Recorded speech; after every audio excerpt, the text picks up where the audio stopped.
So we're on chapter 3 in the Science of Mind. The Science of Mind textbook, where the first 3 chapters are basically the foundation of what the rest of the book is written about. Tonight, look at Rob already in the evening. Today, we're talking about what does it do. And when we refer to it, we're talking about synonyms for God. You can call it spirit, you can call it God, whatever you want to call it, that's what it is, all right? So, what does it do? It does everything. Are you ready? Proper point of view. Let's have one. These are all from Dr. Holmes quotes, with the exception, I threw a couple Martin Luther King things in because tomorrow's Martin Luther King Day. All right, here we go. The arrogant have not perceived the simplicity of faith, but the pure of heart see God. We have made a riddle out of simplicity. Therefore, we have not read the sermons written in stones, nor interpreted the light of love running through life. Now, Dr. Holmes really, this was written in 1927, he really starts to depart from traditional religions. Because here's the deal. I was cable cruising the other day, and I ran across one of those evangelical ministers. You know, the ones with the big hair? You know what I'm talking about? And he was telling everybody who to love, who not to love. Right? He was pointing his finger and telling people, now this is the way we're supposed to act. As these kind of people, this is what we do. And he was pointing his finger and saying, this is what that is. And I'm thinking, wow, how spiritually arrogant can you be? Sorry, Judge Judy here. Could I be Judge Judy for a minute? Just a little bit. How spiritually arrogant can you be? To tell somebody who they can love and how they can love. Who are we to tell people that? So they've made a riddle out of the simplicity. If people actually looked at what the teachings of Jesus actually were, for the first 400 years after Jesus died, they taught love and unconditional love and not being judgmental. Now, that happened until some people got in touch with the documents and started changing the words around to control people by throwing fear into the scriptures. Does that make sense? And so next thing you know, they've made a riddle out of the simplicity of love. Jesus hung around the most fun people. He hung around the sinners. You know? And people, sinners, I don't call them sin. I call that a great time. How can I identify with that idea that this is a sin when it's fun? Anybody else? Really, 12 people. The rest of you are... Yeah, okay, this is pretty sad. So, but that excited me. So the last line in that paragraph said this: to return to a sane simplicity is one of the first and most important things to do. The 2 key words in there begin with S, sane simplicity. Do you feel like sometimes you look around the world and you go, oh my God, I'm going insane? People around me are insane. Anybody? Yeah. Now, so for us as spiritual leaders to get rid of the dogma and then have a sane simplicity lead the way. What that means to me is this: to return to love leading the way. Simple message. Love leading the way. That's sane. Some of the other stuff we're witnessing feels like it's insane, and I get it. But if we can keep that road, if we can take that road and go, you know what? I don't need to be arrogant and tell people how to live their life. I'm just going to live my life by being loving and also accepting love. Does that make sense? Okay, next thing. Undoubtedly, we are surrounded by and immersed in a perfect life. Really? Now, this is what he's telling us, right? Immersed in a perfect life, a complete, normal, happy, that word again, sane. What the hell? There's something obviously going on. Sanity is important. Sane, harmonious, and peaceful experience. Really? If we're immersed in that, then why am I not experiencing that? Anybody? Does anyone else ever feel like you're not experiencing a happy, harmonious, sane life experience? Yes. Yeah, okay. So what it means is this: the universe doesn't move, we do. The universe is always being the universe. God is always being God. We're consistently being shown a way that we could exist or coexist in this idea, but several times, many times in my life, many times in a day, many times in an hour, I don't believe that to be true. And so my experience then reflects that I don't believe in the truth. So I'm not experiencing all that I'm eligible or able to receive because my mind shuts it down. Does that make sense? So it didn't move. How it works is it's always there. This is our divine birthright. It's always there. I have to do the work to align myself with it. Does that sound right? Yeah. Keeping on. One of my favorite quotes from Martin Luther King.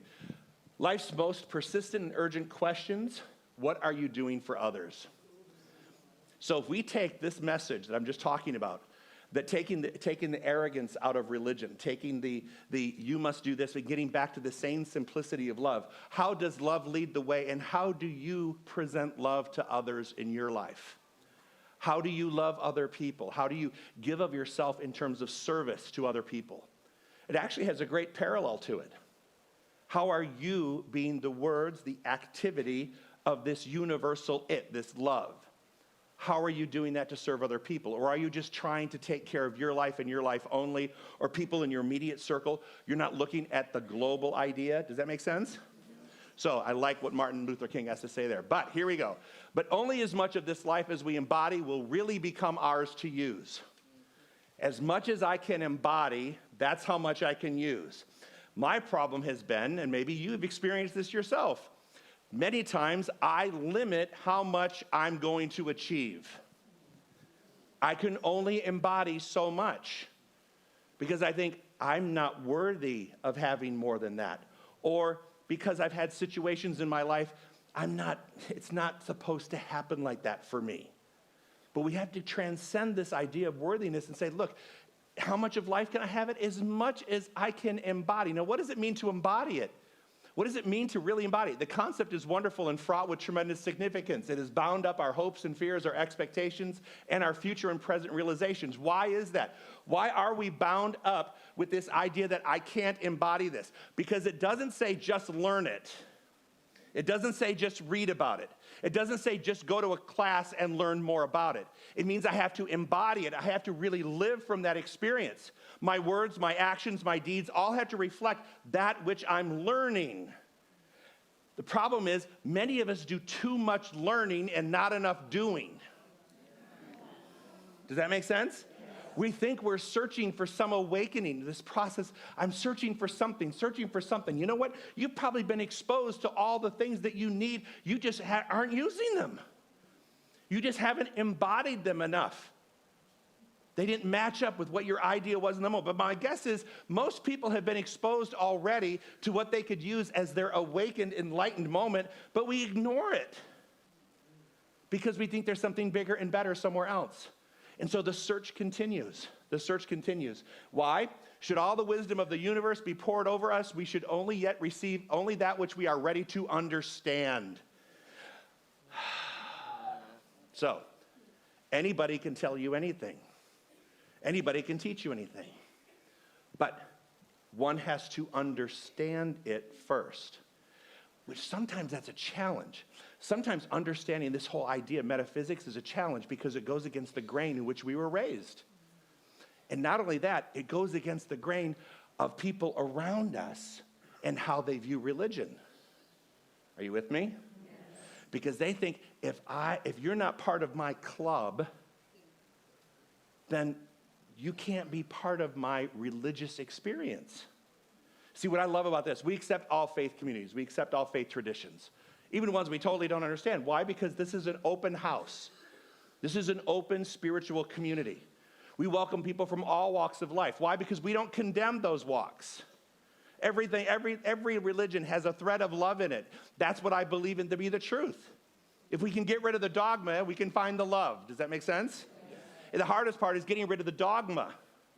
Right? It requires us to put things in proper perspective. So if I want to understand it, I have to put things in perspective. But sometimes believe it or not, I lack perspective.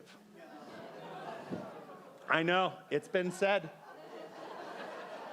It's been said. Sometimes I'm hyperbolic. A drama queen. Could you imagine that?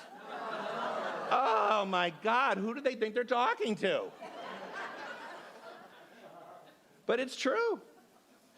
Sometimes I can't understand the simplicity of something because I've made it so complicated. Sometimes I think I take things out of perspective, like, oh my God, you would not believe what happened to me today. And it's really nothing. It's a first world issue. It's a first world problem, but I've made it so dramatic. Why? Because I'm saying to people, pay attention to me. I need to be loved. I stubbed my toe. I need to be loved. Does that make sense? Next thing. We cannot fight the universe. It refuses to be budged from its course. We can only go with it. I can tell you what, if you are not experiencing a sane, happy, harmonious existence, chances are there are areas in your life in which you are not going with the universal flow. That's the one thing that you have to learn, one of the many, is that I have to be able to go with the flow and not see everything as catastrophic or major, but just seen as part of a life process. Even the big ups and the big downs are all still part of a life process unfolding. So when I'm experiencing less than harmonious conditions, when I'm experiencing less than happy conditions, basically I can tell you it's because I'm not in line and I'm not embodying that which I already know but refuse to practice. Oh, God, I hate that. Don't you hate that? I know. See, I was telling the earlier service, somehow we just got to put the devil and Satan back in our religion. Yes, we do. I have to be able to blame someone for the mess. I can't possibly blame me. It's easier to just blame them. It's not true, though. We don't have one of those. You probably already divorced them anyway. Well, at least you're still awake. That's a good thing. A passive meditation will never produce an active demonstration any more than an artist can paint a picture by sitting down with their paints and never using them. So let's talk about meditation. I love meditation. Meditation puts me into a place. But meditation has never put money in my wallet. It's never put health into my life. It's never put a relationship in front of me. What takes action? See, it takes action. Meditation's great. But if you take open up your wallets and go,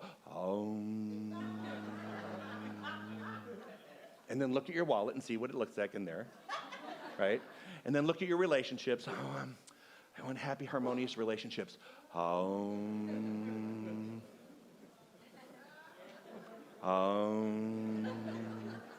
Your health, same thing. No, it requires action. All thoughts become things through action. Does that make sense? Yes.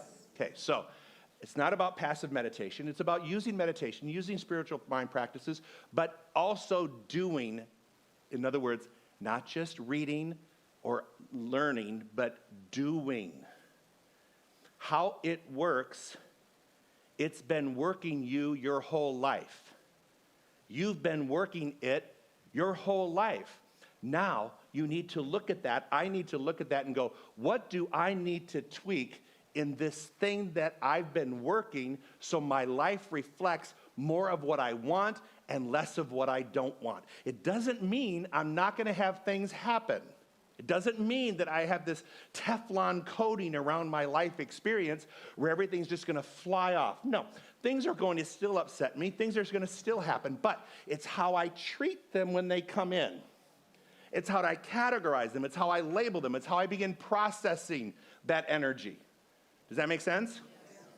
All right. Faith in a certain specific statement has power consciously to oppose, neutralize, erase, and obliterate the opposite mental attitude. It's all in how I define it in one sentence. Why do you think we teach affirmations? Affirmations are taught so that we can shift our energy around a certain situation. One sentence can change everything for the good, and one sentence can change everything so my life sucks. It all depends on what sentence I choose to pay attention to and give my energy to it. Holmes didn't say this, but I said the infinite knows how to edit the pain, the rain, and the physical pain. The infinite knows how to edit that because the infinite has a mental equivalent for everything to be healed or cured, right? Or a condition to change. When I begin to doubt that the infinite has that, I'm forgetting what God really is. Go back to the first part. What is it? Happy, harmonious, sane, healthy, all those things, right? So if that's what God is, and that's my divine birthright, then when I'm not in alignment with it, I have to realize that there is something that can edit that, and I need to use that editor. Does that make sense? Good. Here we go. The mystery of which most people surround the search for truth relative to this principle is not read out of it, but is read into it. What does that mean? It means this to me. It's very simple.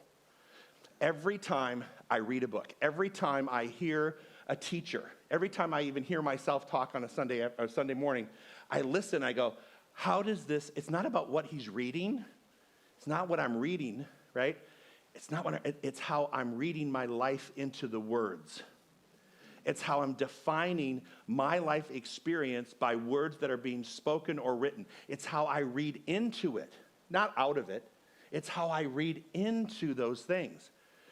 I love that about taking a class. You can read a sentence in a book, and you go, oh my God, this applies to me.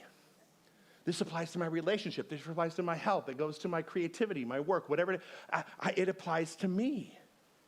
And I can read my life into those words, and that's a brilliant moment, right? That's a moment of brilliance, because that's when you begin to say, okay, this I can embody. I may not be able to embody all the things that I teach here on a Sunday.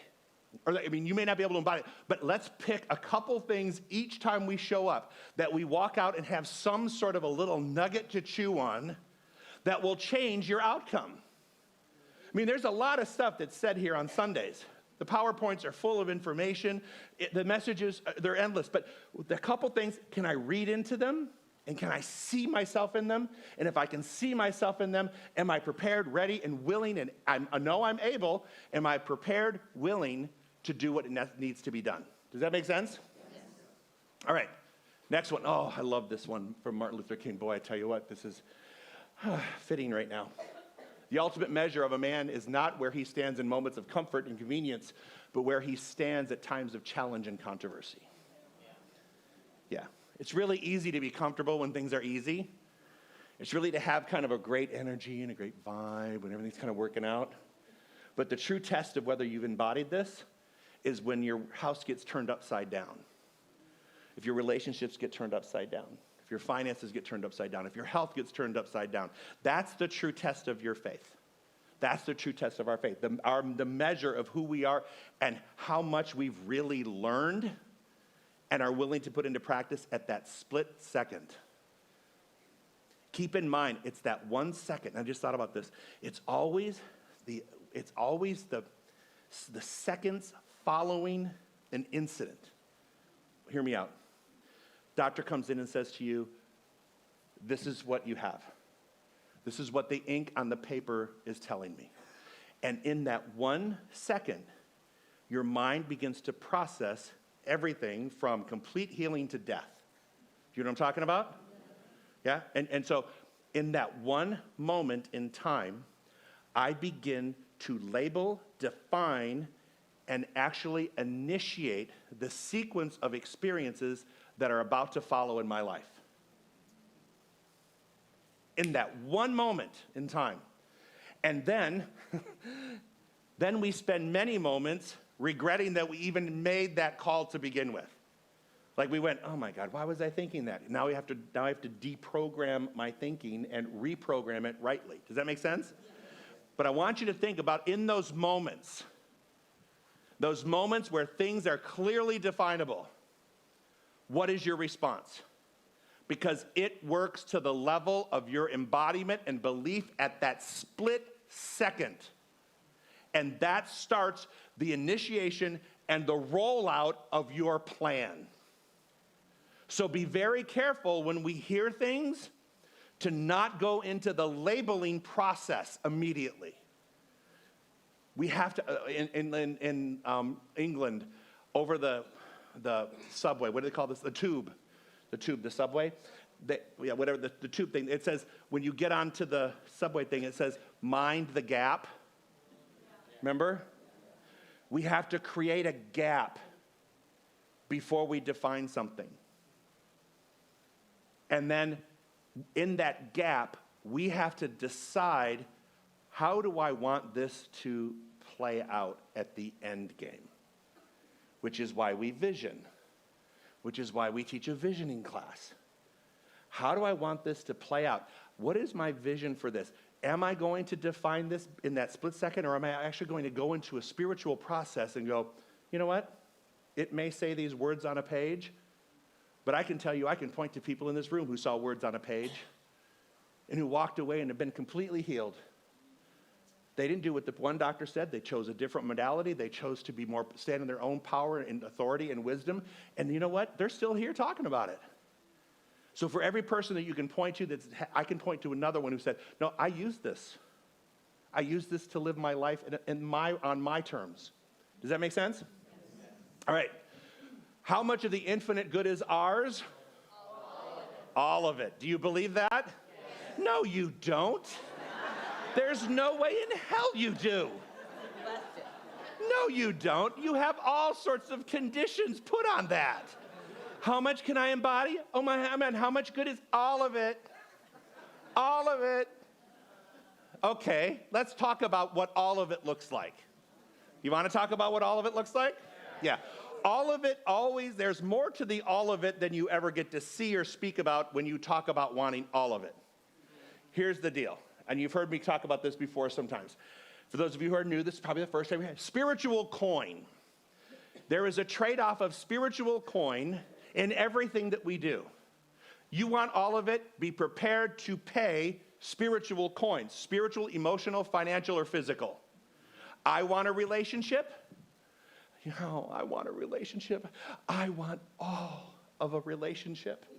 Of course you do. Now, are you willing to do what it takes to be in a relationship? You don't get to choose every restaurant. You don't get to choose the vacation destinations. You have to trade in the coin of are you ready? Compromise. And half your bank account, but that's a different story. I've got to trade in the coin of compromise. Am I willing to do that? Am I willing to do that? When it comes to your physical health, am I willing to trade the coin of ease and convenience of pulling through McDonald's and, having a Big Mac for healthy organic foods? Am I willing to spend more money on foods that are healthier to get the health? There's a coin, right? Then I want to have a nice body. I want to have a healthy body. Well, you're not going to that into being. I have tried, honey, and my waist continues to go up. I'm a 32. My excuse is, Mom, I always use my mother as an excuse. I came out a 34 waist. It's not going below that. I don't know how you gave birth to that, but you did. There is a coin that we exchange. And so, yes, you want all of it. You can have whatever you want and whatever you can embody. But remember this, there's always more to owning the house than signing the papers to get the house. To a relationship, to your health, to your finances, all of those things. All of those things take responsibility. All thoughts demonstrate. Say that with me, please. All thoughts demonstrate. Did I say most? No. So here's a question. If all thoughts demonstrate, do you really want me to read your mind? All of it? And really hear the internal dialogue you have about you? Because if all thoughts manifest, not just the ones I prefer or choose, but if all thoughts manifest, then it's incumbent upon me to be aware of those thoughts. All thoughts manifest. I want you to think about this for just 1 second. You are the sum total right now of all of those thoughts that you've had. You're living that life experience.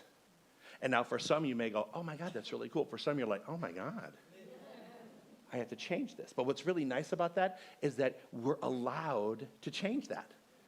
Because how it works is that it's listening to you right now. It never stops.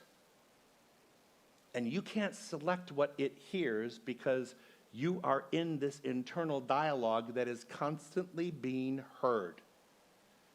So one has to be awakened to that dialogue. And instead of laying out a plan for failure or laying out a plan for pain or laying out a plan for some prolonged or protracted situation, make sure that in that moment where you label something, you're really labeling it with what you want to experience. Because the universe is listening. And you shall have it, and you shall have it abundantly. So how does it work? You've been working it since you were born. And you're going to work it till you make your transition. And I have no idea what happens. I'm still waiting for Reverend Marion to email me. Still waiting for her. But I can tell you this. In the meantime, I'm going to go back to my teaching and say, you know what? As much as I can embody. And that means as much as I'm willing, Joe, as much as I'm willing to do. Don't ever mistake ability with willingness. Because usually they're different things. Can't and won't, two different things. It's not that you won't, it's that you can't. Or no, it's not that you can't, you won't. That's it. So just keep that in mind. Because how it's working happens in that split second. Split second. Am I taking questions, Annie?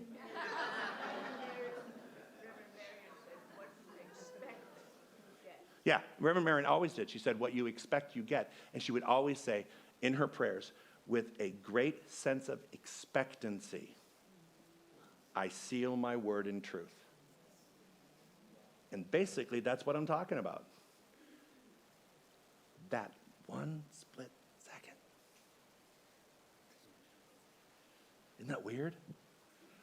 And this takes out, and this little decision right there plays out on so many different levels. Right there. Let's just be aware of it. So, enjoy your lesson, everybody. Thank you so much.